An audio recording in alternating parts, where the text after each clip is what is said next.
only 2 conferences are going to be represented in Omaha, regardless of the NC State Georgia Yeah. outcome. Is that not amazing? Unbelievable. When we Um, talk about the SEC, Darren, and the SEC is not a basketball conference. It's not a football conference. It is literally, it means so much more because it is so much more. Gymnastics, exactly. bowling, you Uh, track and field, you put Track and whatever field. you want. Yeah. I mean, it's just staggering to me. Yeah. It really is amazing. It's time for the Brew and Shavers Sports Podcast.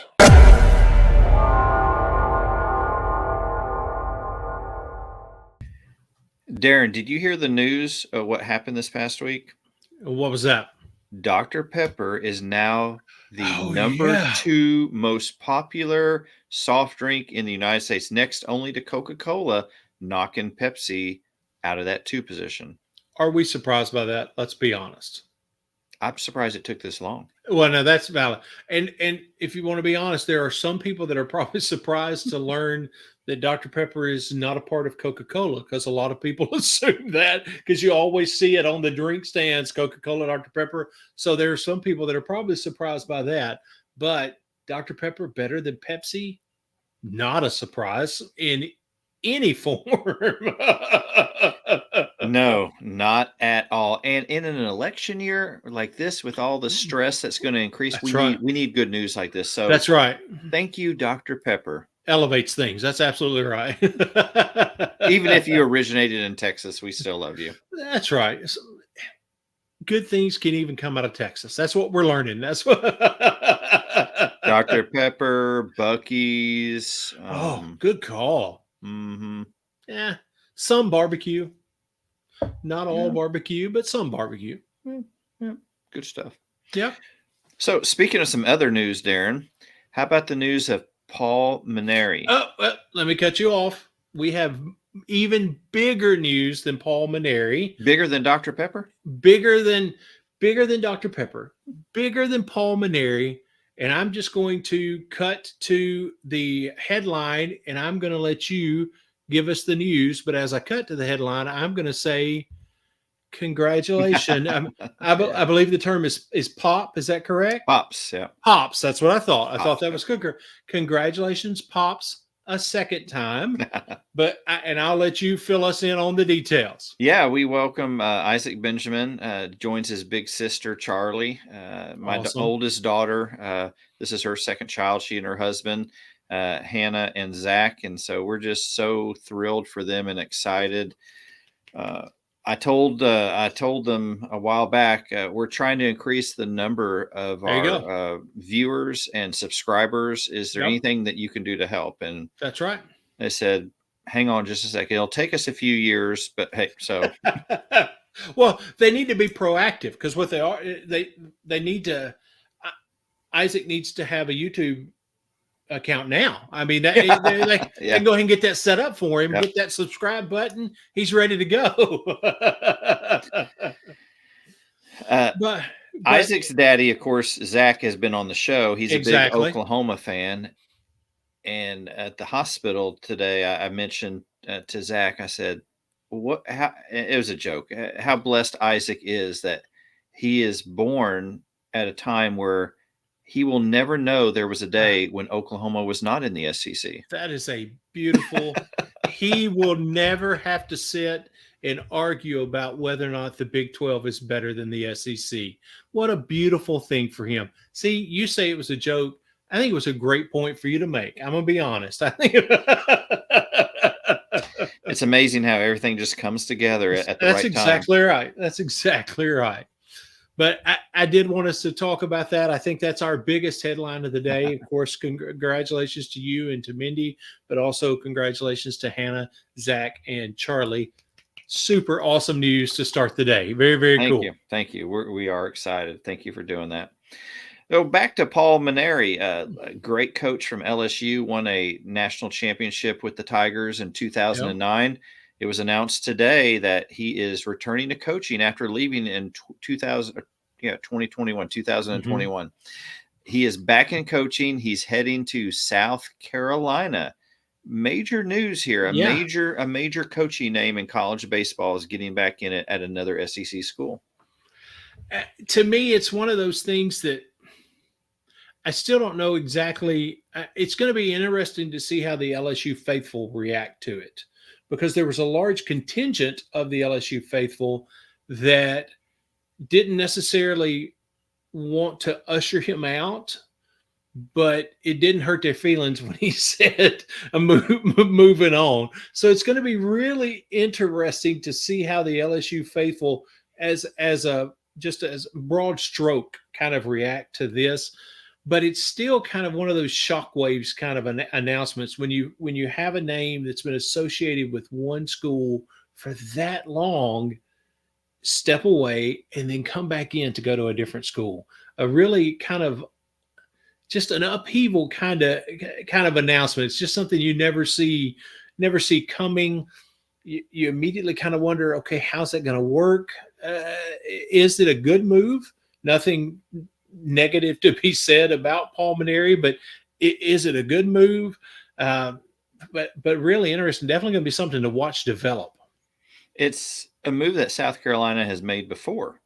They took Steve Spurrier, who played at Florida, coached at Florida, right? And it was so odd when he went there and coached there. He found a way to make it work. I think Right. there was the Florida fans had to process seeing him in those colors, and maybe that will be similar for LSU fans seeing him in different colors in another SEC school. But I good for him. He hasn't been coaching. He has an opportunity to get back in it. Obviously, he still has the desire to do so. So I wish him well. I hope he wins all his games except when they're playing LSU. Exactly. And Vanderbilt. Let's not forget that. Let's not leave that laying out there. Darren, however, Mainieri is not the only coaching news that we have today. What else is going on in the SEC? I tell you, and this is, I guess we're kind of hitting our neighborhoods, for lack of a better term, with big news. But in what can be considered a shocking move, something that Tim Corbin doesn't typically do, he has released two of baseball coaches or baseball teams. College baseball teams can now have 3 paid assistants, and he has released 2 of his 3 paid assistants. So 2/3 of his staff has been let go. It was the hitting coach Mike Baxter, who had been there for 3 years, and honestly, as soon as he came on board, there were some changes in the hitting kind of technique and approach, and there was almost some immediate rumblings and complaining. People didn't really care for some of the things that were happening, but still, like I said, that was 3 years ago. And then also the fielding coach, Shoemaker, was his last name, was let go. Now, that's a big enough development in and of itself. But another kind of big piece of that, almost immediately, he was able to hire Jason King, who has been the head coach at Dayton for several years. He is known in hitting circles as a good coach. When you look at Dayton's breakdown of numbers, they don't really present as this. They don't have a team batting average of 483 or anything that insane that makes you go, oh, holy moly, or anything like that. But when you break it down and get in kind of the small ball of it and look at or in the details, not necessarily small ball, the details of it, you look at things like on base percentage and OPS and stuff like that. Those numbers really pop from a team perspective. And when you look at individuals that really kind of excelled in those numbers over the years that he's been at Dayton. So I think that kind of makes it make sense, because that's been some real struggles for Vanderbilt, especially over the last 3 years. Hasn't been any changes as far as or announcements as far as who may be the other coach coming in. That'll probably happen a little bit slower. Obviously, having a former head coach, because that addresses the recruiting piece of it, which Mike Baxter also was, and that was a hitting coach for years. He addressed both of those things with this one move, so it'll be interesting to see who the other coach is. And then a little bit of the rumor mill. This is just something that has popped up in several different places in the X-verse, Twitterverse, social media verse, whatever. There are rumblings that have surfaced several different places that there are people, big money people, behind the scenes at the University of Texas that are pushing the administration to take a even though we're going to talk about this in just a minute, we have talked about it, I think, briefly, or at least we've tweeted about it, a Lakers type shot at Jay Johnson at LSU. And to do all of that off the record, behind the scenes, behind closed doors. If it doesn't come to be, if he's not interested, they'll just move on, stay with their coach, and see what happens next year.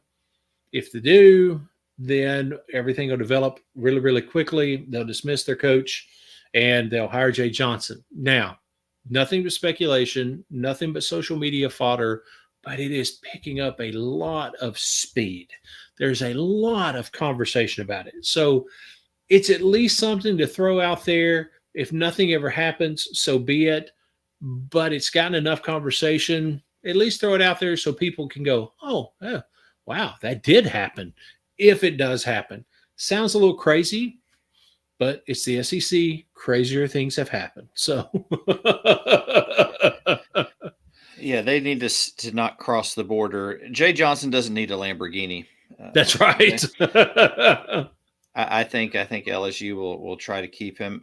There's some folks that are a little disappointed and try to point out, well, what has he done when he didn't have Paul Skeens?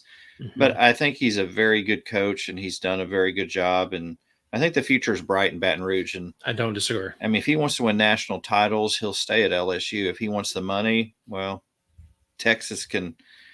They seem to have bottomless pockets. Yeah, that's right. That's right. But I think you're right. And I think he knows that.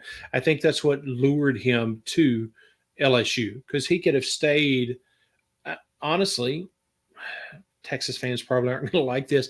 I think he could have stayed at Arizona and probably had an equivalent, pretty close to an equivalent career, accomplishing in spurts what he would do at Texas. Sure. I think LSU is an echelon step up. So, and I think he knows that, and that's why he's at LSU. So I think it won't go anywhere, but still, man, it's just some really loud chatter right now. Well, if it does go anywhere, the economy of Texas will be hurt, because my family drinks an insane amount of Dr. Pepper, and we will forego that, and we will stick to Abita root beer. We will support. There you go. Our state root beer. Nothing wrong with it. Have you ever had Abita root beer? Oh, so fantastic. Isn't that amazing? It really is. Really is. So, anyway. Well, let's move on to some other coaching news in a different sport, and that is college basketball, where Dan Hurley has been in talks with the Los Angeles Lakers throughout this weekend, and they offered him, according to reports, 6 years, $70 million, an insane amount of money. And Hurley has decided to stay at UConn. Darren, I think this was the right decision on his part. Mm-hmm. Professional sports teams can offer you an insane amount of money. I'm not sure how you watch how Hurley coaches, and right. He's passionate, and he's tough on his players. I was wondering, how is that going to translate with LeBron James and Anthony Davis? Yep. It's a whole different ball game. So, Coach Hurley, I think you made the right decision. Yep. Very smart. You had to listen to the offer. Of course, it was the Lakers. You're going to listen to them. But going back to UConn, I think is the best thing. And now they're going to be the favorites to three-peat. Yeah. And I think the competitive side, there's two pieces of that. You want to win you want to be the highest paid, but you also want to win championships. And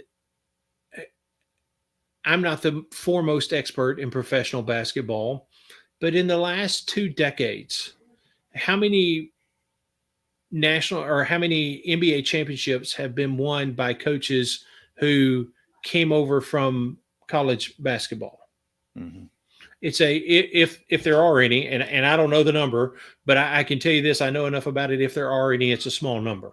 Mm-hmm. He had a much better shot at being very well paid while he wins championships at UConn than he would at any NBA team, much less the Lakers. And then when you add the component of when your style of coaching fits 18 to 22-year-old young men, and you try to translate that into 30-year-old millionaires, there's nothing about that makes sense. There is not a scenario where that works. And it hasn't yet. You're absolutely right, Darren. It doesn't. But then you have exceptions like Brad Stevens, right? Absolutely, who experienced success coaching the Celtics, and now he's in a front office position, doing the work of putting a roster together and managing, and he's obviously excelling at that. But I think this would have been a train wreck for Hurley to go to Los Angeles. Absolutely, he's spent too much time building something special at UConn, and I'm glad he's going back there. Agree completely. I think in every way possible, he made the right decision. And I honestly think in today's college game across all sports, in all of the conversations we have on a daily basis about both coaches and players, it's awesome to see this decision be made. I mean, good for him. Can't do anything but say good for him. If you remember, Darren, when there were rumors about Kentucky's interest in Hurley, in an interview, Hurley said it's not going to be about the money for him. Yep. And I think he proved that in this decision. And he seems to be sticking to it. Exactly. That's awesome. Yeah. Well, let's move over to the world of college or not college football, the UFL. College football's coming. Don't get me excited. The child of the XFL and the USFL is finally having a championship game. That's right. The 3-time, I guess we can say, defending champion Birmingham Stallions, coached by one of your favorite coaches, Darren. Skip Holtz. Round of applause. Will be facing the San Antonio Brahmas, who upset the St. Louis Battlehawks. The Brahmas are coached by no stranger to football, period, and that is Wade Phillips, a 55-year coaching career spanning high school, college, XFL, and the pros. Now, for the first time ever in those 55 years, he is going to be the head coach in a championship game that will be played June 16th. So congratulations to Wade Phillips. Always been one of the good guys. Yeah, absolutely. Absolutely. Always fun to watch. Always fun to hear in an interview. Fun to watch him interact with players because he, like you said, he's always been one of the good guys. So his interactions have always been a positive thing. And and you know what? The same thing for Skip Holt. You say the same thing for him. And it's awesome to see him have the success he's having again for this 4th year. Boy, you're talking about putting together a resume of what he can do. He's putting together a resume of what he can do. And it's going to be interesting to see how this all pans out for Skip Holtz specifically, because, like I said, he is showing that even with roster turnover, modern day college football, he has a system that can pull people in place. So interesting, but it's going to be a fun game to watch between these two teams. If you've been keeping up with the UFL, these have been 2 fun teams to watch, and it's going to be a fun game to watch. And if you haven't, you have the opportunity to watch 2 high quality coaches at the top of their games, and go ahead and give it a shot. Watch it. It'll be a nice little teaser for the upcoming football season in the fall. Absolutely.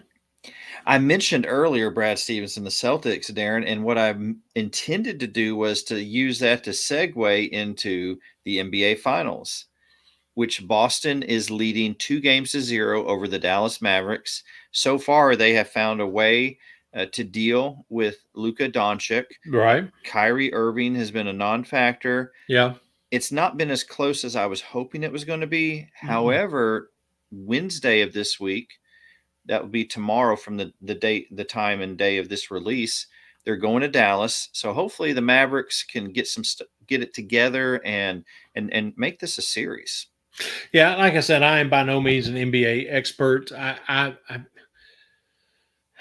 do it the way a lot of people do Major League Baseball. I usually chime in right around playoff time, honestly, but I do at least keep up with it periodically throughout the season. But even with that being said, I really had the expectation that I thought Dallas at least had a real possibility to at least sneak one of these out in Boston and come home with a 1-1.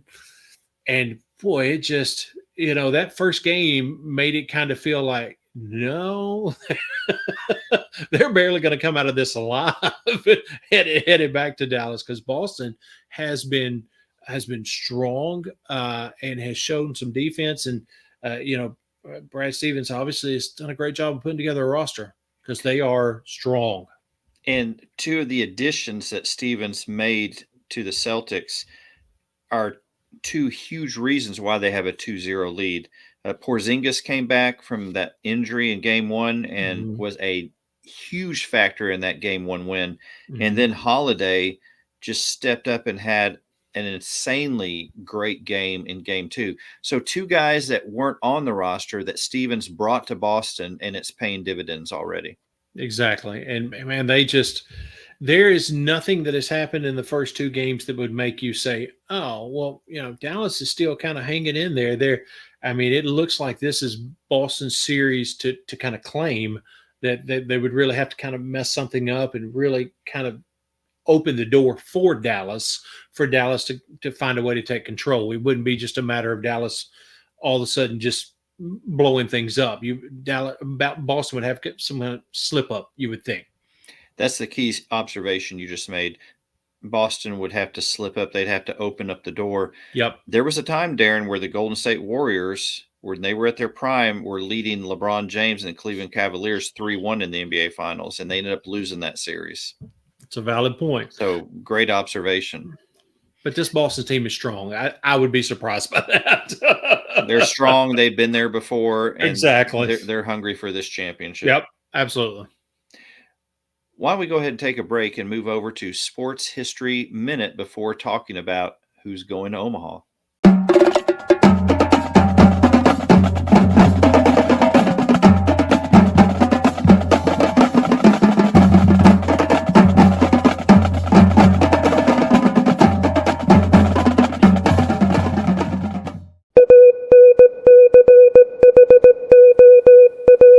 The 1997 College World Series included 4 SEC squads in the 8-team field. The series was played at the iconic Johnny Rosenblatt Stadium. The final was a showdown between LSU and Alabama. The LSU, under the guidance of Coach Skip Bertman, jumped out to a 9-0 lead after 2 innings and never looked back in a 13-6 win over the Crimson Tide.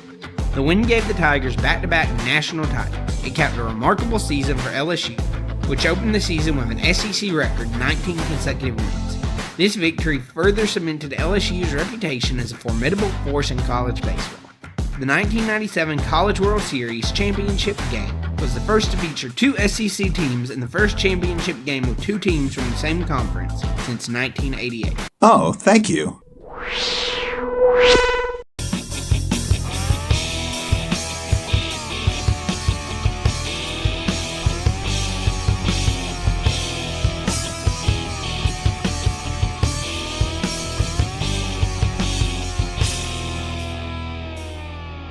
Darren, we have every team that's going to Omaha except for one. There's a game being played right now, Monday night, as we are recording, between North Carolina State and Georgia. It is in the top of the 8th. North Carolina State is up 8-4. I'm saying that score just for posterity's sake, in case Georgia mounts a comeback. We have that. Okay, while we were talking about it, here's the situation. But we do know who's already punched their ticket. That's right. That's right. We do have some good SEC schools that are headed to Omaha. In fact, Darren, out of all the conferences, what are there like? Are there 31 conferences? Yeah, something like that. And are there like in excess of 300 plus teams? Yep. Only 2 conferences are going to be represented in Omaha, regardless of the NC State Georgia outcome. Yeah. Is that not amazing? Unbelievable. When we talk about the SEC, Darren, and the SEC is not a basketball conference. It's not a football conference. It is literally, it means so much more because it is so much more. Gymnastics, bowling, you track and field. You track and field, yeah. I mean, it's just staggering to me. Yeah, it really is amazing. Just how, even if you look at all of the conference or not conference, I'm sorry, the national championships and regional appearances across all sports in the last 3 years, let's say, the SEC teams have had. It really is incredible. There's not one. I would have. It's really, really close to. If there is one, it's just a couple. But it is a very, very small amount of sports that SEC teams haven't, if not been right on the edge of claiming, have claimed a championship in that sport. Doesn't matter what sport it is. This postseason play in men's college baseball has been outstanding this year. Oh yeah. We talk about in March Madness. Mm-hmm. I don't understand why the media doesn't give as much promotion to college baseball, because some of the games have reached that level of excitement. Yep. We were talking before the show, Darren, Florida Clemson the other day. What an incredibly exciting baseball game. Yeah. It was drama from beginning to end. And I mean, on the field and off the field, it was drama from beginning to end. And I don't mean to point out the drama off the field to take away from the game, because it was good baseball. It was solid pitching. Mm-hmm. It was solid hitting. Everything was so technically sound among both teams that it took the 13 innings for a couple of little small mistakes to pile up for one team to have the advantage. That's how sound, fundamentally sound, both teams played throughout the ballgame. So let's talk about the matchups that we have. Tennessee, a number 1 seed, will be going up against the 8th seeded Florida State University Seminoles. There's no news that Jordan Travis has been injured and unable to pitch for the Seminoles. So right. Yeah, I think this is going to be an even matchup. Yeah. The thing that it sounds like an SEC homer, and I think it's not just being an SEC homer if I give Tennessee credit. But, we talk about bats a lot, but man, you've got to be terrified of Tennessee's bats, no matter who you're putting on the mound. When you've got, let's see, Christian Moore, Blake Burke, that was the name. Which one? I mean, just those two bats, and that's being unfair because there's 2 or 3 guys that you're not mentioning, but just those 2 bats are terrifying if I'm standing on the mound for the opposing team. But you're right. I think this is going to be has the potential to be an instant classic kind of game between these 2 teams.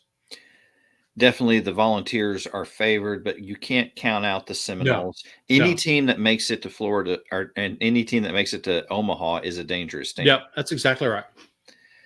Let's move on to an ACC matchup where the 4th seeded North Carolina Tar Heels are going up against the 12th seeded Virginia Cavaliers. Are you surprised? We thought North Carolina would be here. I think I was listening to Jay Johnson after LSU lost to them, that he said this is a team that has all the tools that could go win the whole thing. But it's got to hurt your feelings a little bit, because you got to believe LSU pulls that one off. I think LSU is sitting in that slot. I think because LSU hosts that regional, and I think LSU wins that regional. So it's got to hurt your feelings a little bit. But the Tigers didn't do what they needed to do to win. Right. So. And it does, and it is a testimony to the strength of North Carolina as well. I think North Carolina is an easy favorite in this game, and I think maybe not on the level that a Florida State is going to be against Tennessee, but let's say if Tennessee and North Carolina win those first 2, and they're that winner's bracket in that top half of the bracket, I think that's going to be a great game as well. I think those are 2 solid teams. In another matchup, the 3rd seeded Texas A&M Aggies. What a comeback against Oregon the other day. Yeah, absolutely. Goodness gracious. And was it the Kent kid that hit the grand slam? And yep, he was actually in for the injury. I can't remember the kid's name that got injured for the Aggies. It's Brandon. I can't remember his last name, but what Brandon. An incredible moment for him. Yeah. And a collapse by Oregon pitching, the passed balls. That was rough. Wow. But A&M fought. They got their ticket punched to Omaha. You've been talking about them all year, Darren. You've been high on the Aggies. Yeah. And I think, to me, it's Florida. We just finished talking about them and what they looked like against Clemson. And, Florida just kind of flailed their way into the regional. Nobody, no, really, honestly, there were very few people talking to them. Matter of fact, we talked about last week the fact that there were some people saying, "What are these guys even doing in a regional? They don't even deserve it. They've kind of gotten in based off their past reputation." And then here we go. They win their regional and their super regional, and the super regional they're in. But man, this Texas A&M team, I think they were. Was it 3 weeks? And again, I'll make the clarification that it wasn't against conference opponents, but I don't care who you're playing. They were 3 weeks into the season before their team ERA was above 1.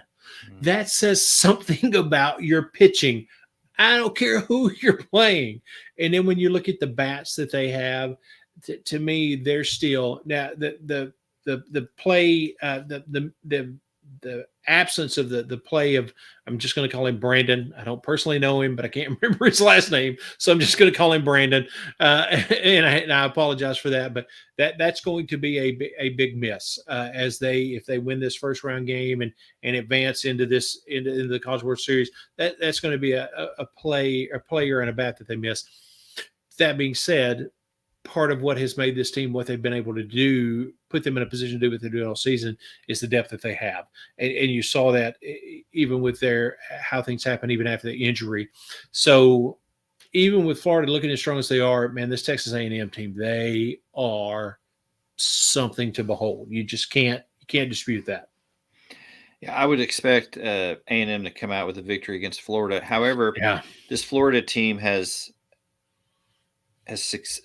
not succeeded, but surpassed expectations. Oh, in every way. As you mentioned, there were people saying they shouldn't be in there. And what that narrative does to a team that just sneaks in is good coaches take that narrative and say, no one thinks you belong here to begin with. There is no pressure. You go out there and play baseball and you prove everybody wrong. And that's what the Gators have been doing so far. Yeah. And, that makes me think of the Ole Miss team we've talked about, that didn't even barely qualify for the SEC tournament the year they won the national championship. And the next thing you know, they hit a hot streak. They win the SEC championship. They win a national championship.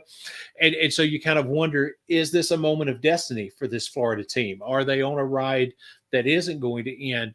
But then there's also the other side of that coin that says, have you used all your gas? Because that happens too. The ride just looks like it's a rocket ship kind of boom, and then you've used it all. The tank is empty, and that happens too. So you don't really know what side of the coin that's going to happen for Florida. I think both are equally as feasible. But if I'm Texas A&M, I think we at least have to have conversation about controlling momentum and not trying to minimize as much as possible things that make Florida feel like, yep, here it is. It's our destiny again. We might have been down by 3, but now we've hit a couple of home runs. Here's our destiny. You got to try to minimize that as much as you can if you're the opposing team, no matter who it is. In this instance, Texas A&M. And the other matchup, the second-seeded Kentucky Wildcats will play against the winner of tonight's game between Georgia and North Carolina State.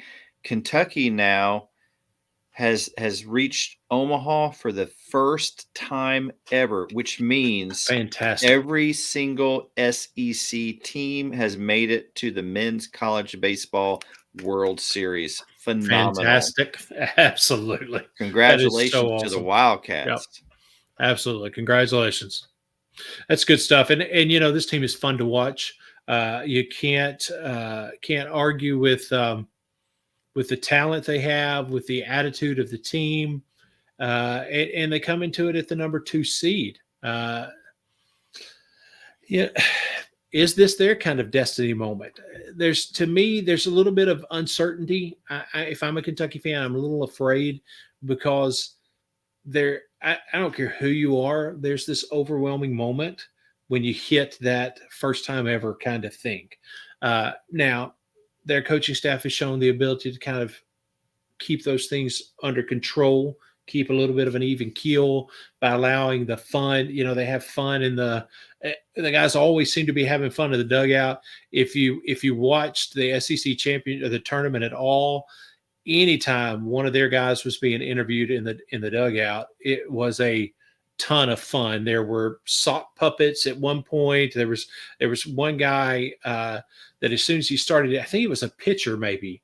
I don't remember exactly, but as soon as he started his interview, he said something about, they told me to make sure I didn't have any gum.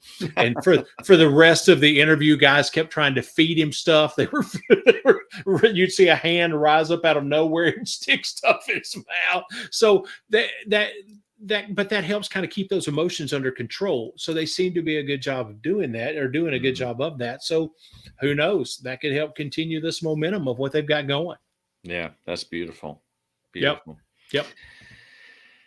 So that is your lineup for Omaha as we wait for the final ticket to be punched, but it is decided that it's going to be all SEC, all ACC, College World Series. So congratulations to both those conferences.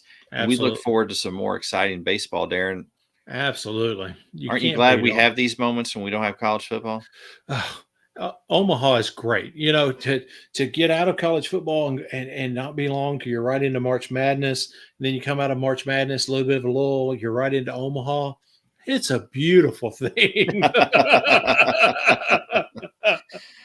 Well, an update on the NC State Georgia game. It is 8-4 NC State. We're heading to the top of the 9th inning. So not looking too good for Georgia unless they manage a rally in the 9th inning. Well, Darren, I got to call it quits because my granddaughter is going to want to go back to Bass Pro Shops, and that's her store. That's awesome. That is her store. So there's nothing wrong with that. That's awesome.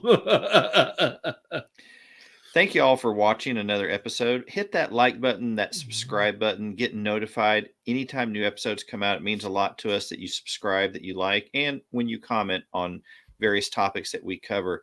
Darren, you've got you're going through the lineups from Omaha. Sorry, yeah. That's all right. I completely forgot about those. It's all good. People can find them online. If you're watching this, you won't know that I forgot about those. They'll be there. That's the beauty of editing. Well, until the next episode comes out, y'all take care. Have a great week.